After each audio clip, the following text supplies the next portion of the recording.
राहुल गांधी अगर अज्ञातवास पर है तो क्या इसका देश की सेहत को असर पड़ना चाहिए? फर्क राजनीति का है क्या? एक राजनेता का देश से बाहर होना देश की राजनीति पर असर डालता है? महज 25% लोग मानते हैं कि हाँ ऐसा हो सकता है, लेकिन 75% दर्शक मानते हैं कि राहुल का देश में होना या ना होना कोई असर वाली बात नहीं है। ये एक राजनीतिक मुद्दा बिल्कुल नहीं है। ऐसे में फिर बहस के मुद्दे की ओर लौटूंगा। और सुमन जी, जिस मुद्दे को छोड़कर गए थे, आखिर आपसे जानना चाहेंगे पांचजन्य के आर्टिकल को लेकर आप क्या कहना चाहेंगे? राहुल गांधी के मसले पर आप क्या कहना चाहेंगी? और बीजेपी के लगातार राहुल गांधी के ऊपर निशानों को लेकर आप क्या कहना चाहेंगे? देखिए, पांचजन्य एक पत्रिका है, स्वतंत्र पत्रिका है, और देश की घटनाक्रम पे लिखना उनका कर्तव्य है। उसी के क्रम में राहुल गांधी भी विषय बने हुए हैं देश के, इसलिए उन्होंने लिखा। इसको लेके कि वहां से इशारा होगा फिर हम लोग उसको लेके आगे बढ़ेंगे, इस तरह से नहीं देखना चाहिए। वो एक स्वतंत्र पत्रिका है, अपनी बातों देश में होने वाली घटना दुर्घटना विषय को बनाते हैं और लिखते हैं। इसको इस दृष्टिकोण से कतई नहीं देखना चाहिए। और जो लोग ये बात कर रहे हैं वो बिल्कुल गलत कर रहे हैं।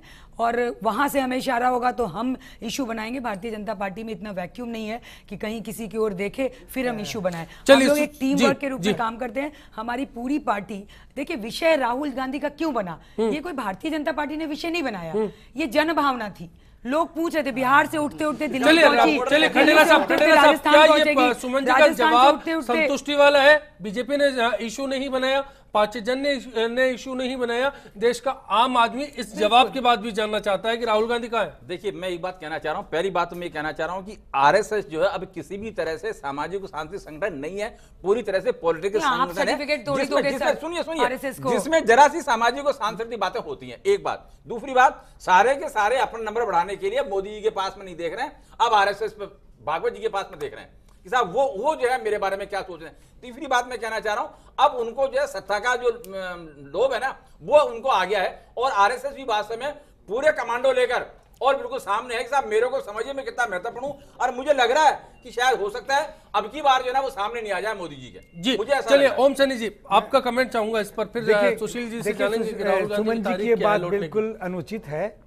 इस देश के अंदर जितनी भी पत्रिकाएं निकलती है उनका दृष्टिकोण राइट होता है, लेफ्ट होता है, सेंट्रिस्ट होता है। तो अगर पांचजन्य और ऑर्गेनाइजर इनकी मनस्थिति को सूट करता है और उसको लेकर के ये कुछ अपनी दृष्टि बनाते हैं, उसके बाद में उसका इस्तेमाल करते हैं, तो इस ज्ञान का इस्तेमाल होना बड़ा स्वाभाविक है। तो ऐसा तो कहना ही नहीं चाहिए कि उनसे हमारा कोई ताल्लुक नहीं है। ताल्लुक वैचारिक रूप से निश्चित रूप से है। वो उसी धारा पे चल रहे हैं, उसी धारा की बात करते हैं जिस धारा को भारतीय जनता पार्टी या एनडीए अडॉप्ट किया हुआ है। तो ऐसी स्थिति में उसको फॉलो करने में कोई गलत नहीं मानता।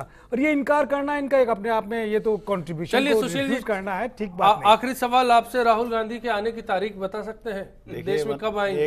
एक सप्ताह का दौरा है, पूरा होने के बाद में पूरे देश के उन्हें कार्यक्रम बने हुए आते ही पूरे देश में बिहार चुनाव में एक्टिविटी होगी, वहाँ वो अपने कार्यक्रमों को में आते ही लगेंगे। ऐसा कुछ नहीं है कि आप जिस तरह का सब तय है, कार्यक्रम पूर्व निर्धारित है, सारी डेट्स हैं। उसके लिए ऑल इंडिया कांग्रेस कमेटी का ऑफिस बना हुआ है। सारे कार्यक्रम हमारे एआईसीसी प्रवक्ता है, वो उनका काम है कि वो कार्यक्रमों को किस तरह जारी करना है नहीं करना, उनका कार्यक्रम। चलिए, राहुल गांधी की फिक्र से अलग आज इस चर्चा में इतना ही। सभी मेहमानों का शुक्रिया अदा करेंगे और आप सभी से इसी उम्मीद के साथ विदा लेंगे आने वाला कल सभी के लिए आज से बेहतर साबित हो।